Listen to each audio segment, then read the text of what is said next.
लखनऊ के जानकीपुरम स्थित गांधी आश्रम में उप मुख्यमंत्री ब्रजेश पाठक ने महात्मा गांधी और पूर्व पीएम लाल बहादुर शास्त्री की प्रतिमा पर पुष्प अर्पित कर श्रद्धांजलि दी।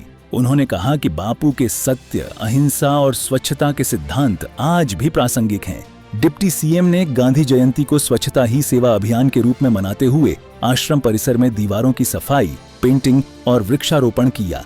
भारत के पूर्व प्रधानमंत्री लाल बहादुर शास्त्री जी ने आजादी के बाद जब देश के प्रधानमंत्री बने तो शुचिता, पारदर्शिता और किस ढंग से भारत के सर्वोच्च पद पर रहकर भी सामान्य जीवन जिया जा सकता है, आज भी हम पूज्य लाल बहादुर शास्त्री जी के विचारों से, उनके पुस्तकों को पढ़ करके जान पाते हैं। भारत के सर्वोच्च पद पर रहने के बावजूद भी उन्होंने कभी अपने अंदर इतने बड़े पद की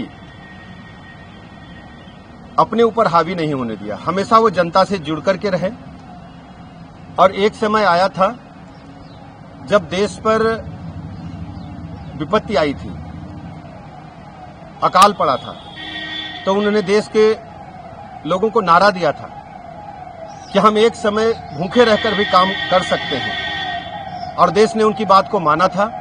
उन्होंने नारा दिया था, जय जवान जय किसान, यानी हमें युद्ध भी लड़ना है और किसानों को मजबूती भी देनी है। शुचिता, पारदर्शिता के प्रतिमूर्त पूर्व प्रधानमंत्री लाल बहादुर शास्त्री जी की स्मृतियों को हम सब नमन करते हैं उत्तर प्रदेश सरकार की तरफ से। ब्रजेश पाठक ने बताया कि प्रधानमंत्री नरेंद्र मोदी के आह्वान पर पूरे देश में गांधी जयंती से ठीक पहले से स्वच्छता मिशन तेज हो गया है। लखनऊ में बड़ी संख्या में कार्यकर्ता जुटे हैं।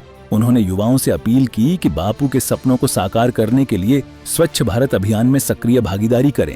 पूज्य बापू ने आजादी की लड़ाई में जो अहम योगदान भारतवर्ष में दिया, जो अहिंसा के मूवमेंट को उन्होंने दुनिया के समक्ष एक नए विचार के रूप में प्रस्तुत किया, आज भी उनके विचारों को प्रासंगिक मानते हुए दुनिया में जितने भी संघर्ष होते हैं, तो हर संघर्ष में, हर युद्ध में पूज्य बापू को सब याद करते हैं कि महात्मा गांधी जी ने जो अहिंसा का संदेश मानवता को देने का काम किया था, हम सबको उस रास्ते पर चल करके अपने अपने बीच में बुराइयां समाप्त करके, लड़ाइयां समाप्त करके समाज को आगे बढ़ाने के लिए काम करना चाहिए।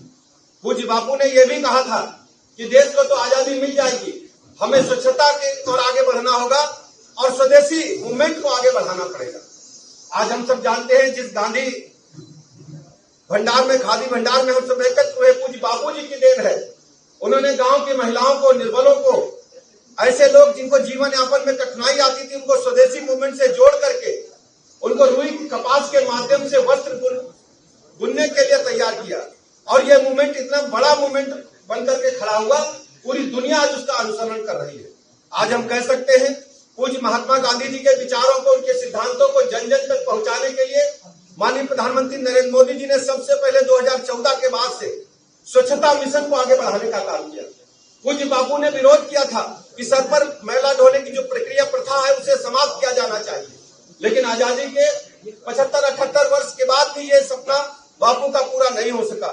लेकिन आदरणीय प्रधानमंत्री नरेंद्र मोदी जी ने देश के सभी लोगों को शौचालय देकर के इस बापू के इस मिशन को पूरा करने का जो काम किया है, हम उत्तर प्रदेश के निवासियों की तरफ से आदरणीय प्रधानमंत्री नरेंद्र मोदी जी का आभार प्रकट करते हैं। गांधी जयंती पर उप मुख्यमंत्री का यह कदम गांधीवादी विचारधारा को मजबूत करने का प्रतीक है। यूपी सरकार बापू के आदर्शों पर चलते हुए विकास और स्वच्छता के नए आयाम गढ़ रही है।